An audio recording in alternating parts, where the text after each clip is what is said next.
que dice que en cuanto a parámetros de gestión pública, ese es el concepto puntual que usa la ley, está vigente en todo el país y ya muchas provincias se han adherido. Nosotros, la ciudad de Buenos Aires, se adhirió en el mes de julio a esa ley. Los parámetros de gestión pública deben contemplar solamente aquello que sea de uso necesario, conveniente a las políticas de modernización de la administración pública, en este caso provincial y municipal también lo incluye, y entre ellos aquellas plataformas, mecanismos que sean indispensables para el funcionamiento adecuado a favor y de la ciudadanía. Teniendo presente esta ley, hay que tenerla presente forzosamente porque ya está en 2022, me parece que entonces sí, en este marco, teniendo presente, sí sería muy adecuado y conveniente empezar a pensar o a tirar por lo menos, a ir volcando aquí algunos trazos gruesos de lo que tendría que ser alguna política orientada, porque es necesario, a los contenidos digitales. Muchas gracias. Hola, buen día. Soy Mariana Frey de Microsoft y bueno, digamos, obviamente interesada en la iniciativa y en participar en la mesa tecnológica. Nuestra visión es que la tecnología es una herramienta, o sea que obviamente se trabajará en un marco normativo, digamos, como bien marcado este trabajo interdisciplinario. Y lo que hablábamos antes, se ven como distintas vistas de lo que es contenidos digitales. Uno, lo que es la vista archivo, la vista de poder en 50 años se van a mirar para atrás y ver cómo se describe una instancia particular, un momento particular de la historia. Y la otra claramente distinta es el poder operar con una cuenta de Twitter de Casa Rosada, o poder dar servicio al ciudadano digital, o poder tener sitios web que son digitales, pero de acceso inmediato, o para que el ciudadano pueda interactuar con el Estado, ¿no? También, digamos, se habla de distintos tipos de contenidos. Científicamente podrían haber sido papel digitalizado. Hoy se habla ya de cuentas de Twitter, Facebook, de sitios de internet. También hay fotos, también hay archivos, videos que forman parte del alcance de contenidos que uno pueda definir que va a archivar o no. Ahí los archivistas me dirán, los especialistas definirán sobre eso. Pero bueno, digamos, se valora la convocatoria interdisciplinaria, que se pueda escuchar todas las voces y por supuesto, digamos, agradecidos de poder participar en esto y colaborar con herramientas que dentro del marco normativo que se define dentro de las prácticas que se requieran para manejar los archivos, digamos, que se pueda ayudar a que esta iniciativa prospere.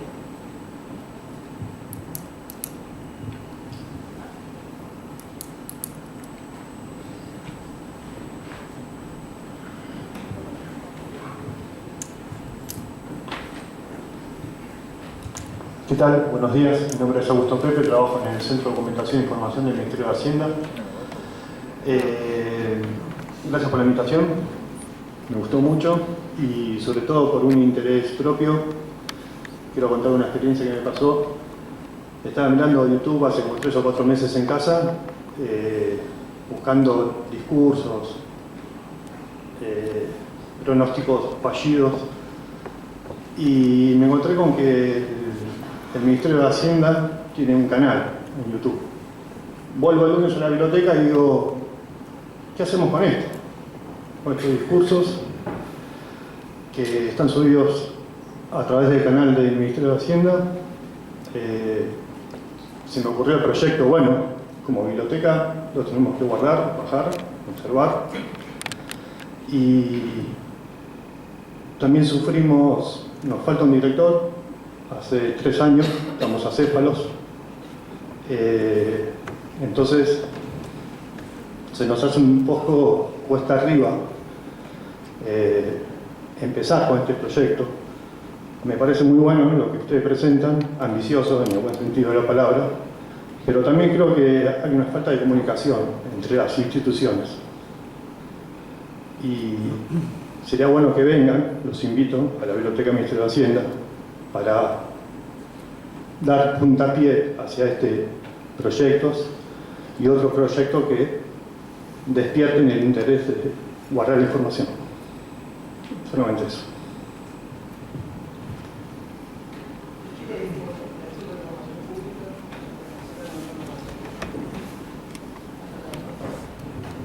Muchas gracias. Soy José Cretaz y soy periodista. Me gustaría sumar un actor más a la discusión, que es el periodismo. Y ahí me parece que hay una clasificación relevante a la hora de pensar en memoria digital, ¿sí? En la historia digital, que es qué es información pública y qué es información privada, y cómo eso puede variar en el tiempo, ¿no? Porque después de todo, un libro de bautismos o un libro de registro de nacimientos o de funciones es información que puede ser privada, y sin embargo es un insumo fundamental para el trabajo de historiadores o de periodistas, solo por citar un ejemplo. Y en ese sentido me parece que hay información que no tenemos claro todavía cómo gestionar, cómo administrar. El Estado hace lo que puede con un poco todas las características que se mencionaron acá, de falta de coordinación, dificultades de coordinación y demás. Y me parece que ahí hay un tema muy, muy importante. Y podemos ejemplificar con trabajos periodísticos. Yo puedo aportar mi experiencia en el tema de la publicidad oficial, el seguimiento de la publicidad oficial, que básicamente ha sido información pública que el Estado no gestionó adecuadamente, que no brindó adecuadamente y que organizaciones de la sociedad civil fueron resolviendo, haciendo algún seguimiento, y eso permitió, por ejemplo, que podamos tener una base de datos más o menos ajustada a lo que fue de los últimos 18 años de distribución de la publicidad oficial federal, ¿no? Entonces me parece que ahí hay una cosa importante, ¿no? Cuando una información pública no está y el privado la construye, ¿y dónde está eso? Porque eso es memoria también. Me imagino todos los gastos, las cuentas del Estado, ¿no? ¿Dónde están? ¿Dónde se pueden acceder fácilmente? Y muchos datos por ahí privados que a lo mejor con el paso del tiempo deberían liberarse para el uso público, cuando ya, no sé, esas personas hayan fallecido o lo que sea, ¿no? Y que permita hacer seguimientos. Acá aparecen también las bases de datos del tipo Veraz, que hace seguimiento de empresas, ¿no? Eso también cómo juega, y si no es parte de la memoria digital, ¿no? A futuro. Me parece que está buena la conversación, está buena plantearla, está buena hacerla en este marco amplio, como se ha escuchado acá. La verdad que para mí es un descubrimiento, sobre todo porque no fueron muy frecuentes este tipo de ámbitos en los últimos, no sé, 10, 15 años, por distintos motivos. Así que me parece que por ahí estaría bueno también sumar a entidades periodísticas que puedan aportar también su mirada desde la necesidad del uso de esta información y desde la experiencia de lo que han hecho, bueno, en el pasado. Gracias.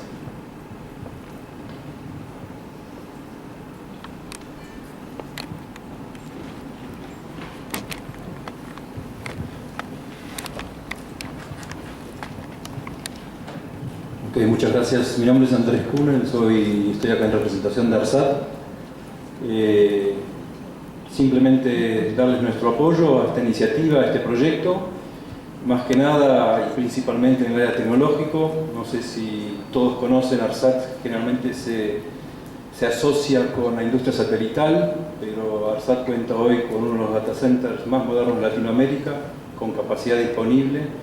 Entiendo que acá se van a generar mucha demanda de almacenamiento y bueno, por eso estamos acá y estamos para apoyar, y cuenten con nosotros.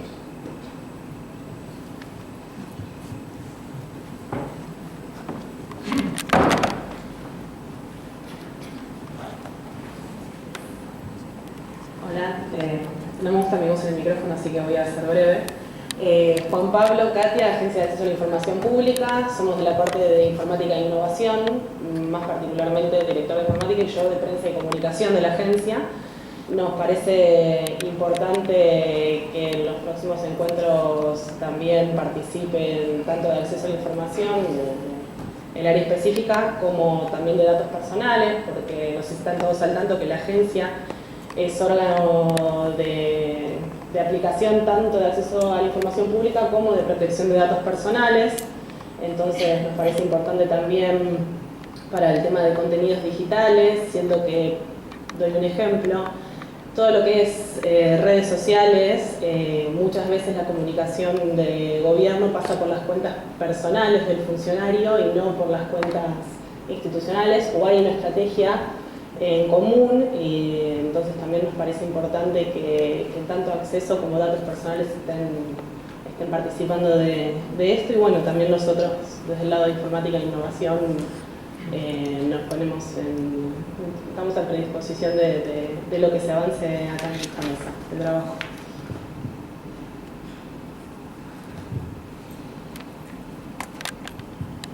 Hola, mi nombre es Cecilia, del Archivo Nacional de la Memoria. Felicito la iniciativa porque entiendo que esto es algo que tenemos que ya empezar a trabajarlo, porque bueno, de hecho ya estamos tarde, porque ya hay un montón de tweets producidos desde las cuentas.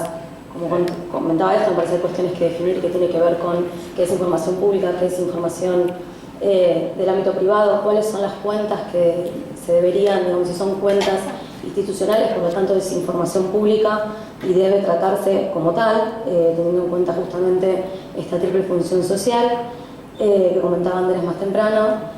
Y me parece que es fundamental la participación, y como explicaba también Andrés, el balance de las tres perspectivas y la participación no solo de los organismos estatales, sino de diferentes espacios de la sociedad civil y del ámbito privado, porque bueno, ya entendimos que estas también son plataformas privadas, pero me parece que el objetivo debería ser, y esto lo tenemos que tener bien en claro, la construcción de una política pública en este sentido. Y eso, la construcción de esa política pública, con los recursos suficientes para poder sostenerla y con la estabilidad que implica también de los trabajadores que sostienen esas políticas públicas, me parece que debería ser el objetivo claro, ya que estamos dentro de un ámbito institucional y estamos hablando de información pública. Pero solamente eso, creo que el objetivo debería ser ese y deberíamos pensarlo en ese sentido, entendiendo también que esta política pública tiene que contemplar estas tres perspectivas, la de ser, poder conservar como fuente para la historia, memoria institucional y como garantía de derechos.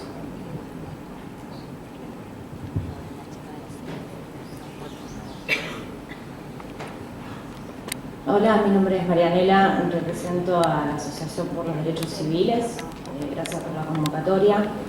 En el sentido que ya venían hablando, voy a hacer un breve asterisco únicamente para tener en cuenta.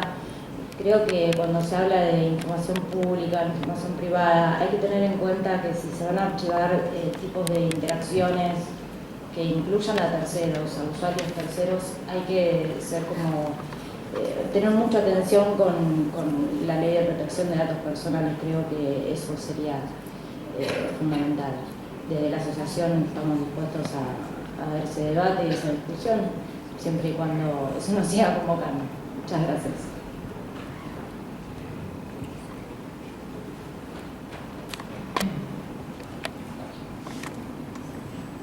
Hola, buenos días. Mi nombre es Leonardo Martínez. Yo soy administrador de sistemas de infraestructura del Ministerio de Economía de la provincia de Santa Fe. Vengo acá convocado por Andrés, que estamos trabajando con el tema de archivos y un poco también del lado tecnológico. Y voy a contar la importancia del tema de los archivos desde una experiencia personal. Hace varios años me dedico al tema de gobierno abierto y datos abiertos, algo que esta gestión ha impulsado notablemente y ha crecido mucho. Sin embargo, en el último IODC, que fue hecho acá en Argentina, en varias de las reuniones en las que estuve presente me llamó la atención que no se consideraban los archivos como fuentes de información. Los planteos que yo hacía era que está todo bien, tenemos los datos publicados, están los datasets publicados en sitios de gobierno abierto.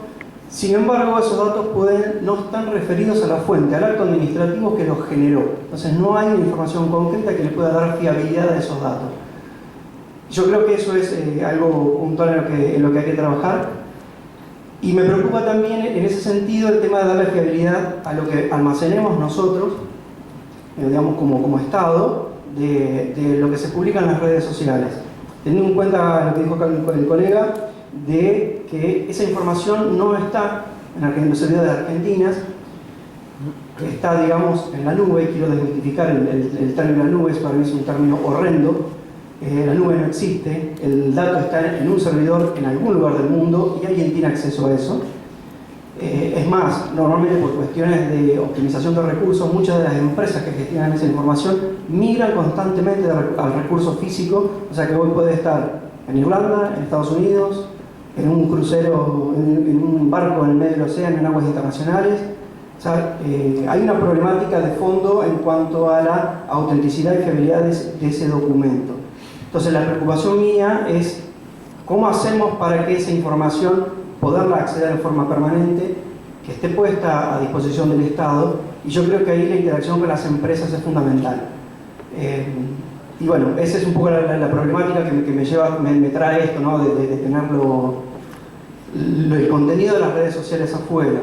Y desde el punto de vista de publicación y de información, si hace falta tomar como documento, o sea, como documento público, solamente el tweet o también las respuestas que recibe ese tweet, porque las redes sociales, una de las ventajas que nos da es la interacción con el ciudadano. Nos permite generar una participación ciudadana más concreta, más específica y más individualista. Y creo que también es algo a tener en cuenta, porque esa publicación que hace la cuenta oficial o la cuenta personal, como estamos viendo ahora, genera una repercusión de contexto en la sociedad que impulsa esas publicaciones. Entonces me parece que son cuestiones muy amplias que hay que, como dijo bien Andrés, tratarlo en el primer paso, cuando definimos y cuando analizamos el documento que queremos establecer como documento público, para ver dónde acotamos, ¿sí? Bueno, eso nada más quería dejar.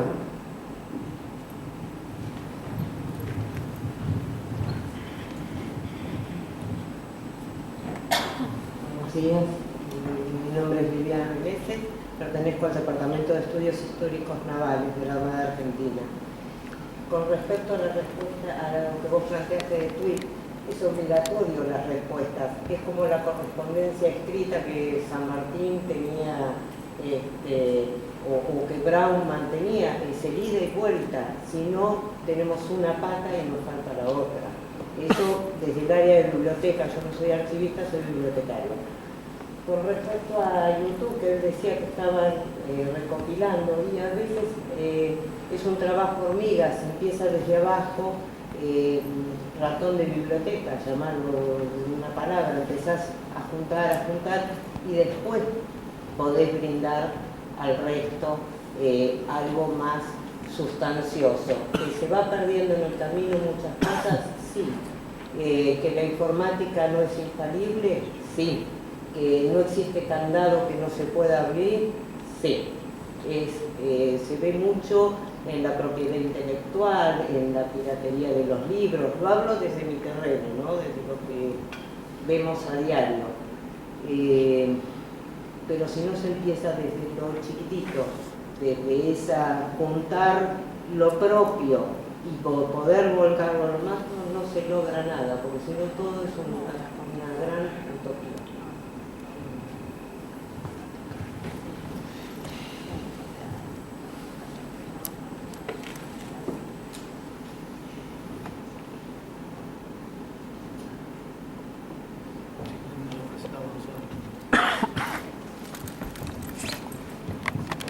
Nosotros estamos, yo me encargo de lo que es servicios digitales en Telefónica y estoy acá con dos compañeros que también trabajan en Telefónica. Podemos aportar soporte tecnológico respecto a lo que dijeron de las nubes que pueden estar en cualquier lugar. También hay nubes que pueden estar alojadas en lugares específicos. Pero más allá de lo tecnológico, yo creo que lo que hay que entender es que esto tiene grandes volúmenes de información, o sea que me parece muy importante delimitar qué es lo que queremos guardar y qué es lo importante guardar antes de pensar, porque digo, pensando ya en lo que hablaban ustedes de tweets y todas sus respuestas, yo creo que lo importante es un poco lo que el gobierno trata de comunicar y cuál fue la historia que vos podés decir de todo lo que fue comunicando un presidente. Entonces, me parece que hay una simetría entre lo que comunica un presidente a través de su tweet y lo que le pueden responder millones de usuarios. Entonces, en definitiva, me parece que lo que se quiere resguardar es la comunicación de un presidente hacia la gente. Entonces, tendríamos que entender a dónde queremos cortar un poco lo que decías vos para que los volúmenes no sean infinitos. Después nosotros tecnológicamente, en donde ustedes corten, en donde ustedes definan qué es lo que quieren guardar, podemos ayudarlos tecnológicamente a entender el cómo y qué volumen va a tener eso.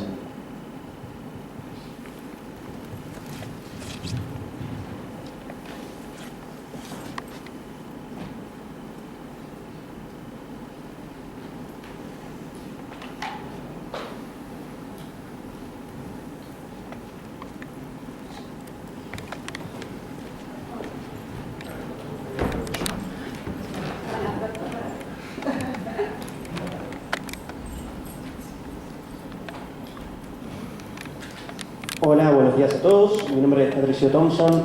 Soy docente de la Universidad Católica Argentina, de la Cátedra de Opinión Pública y Comunicación Política, de la carrera de Ciencias Políticas.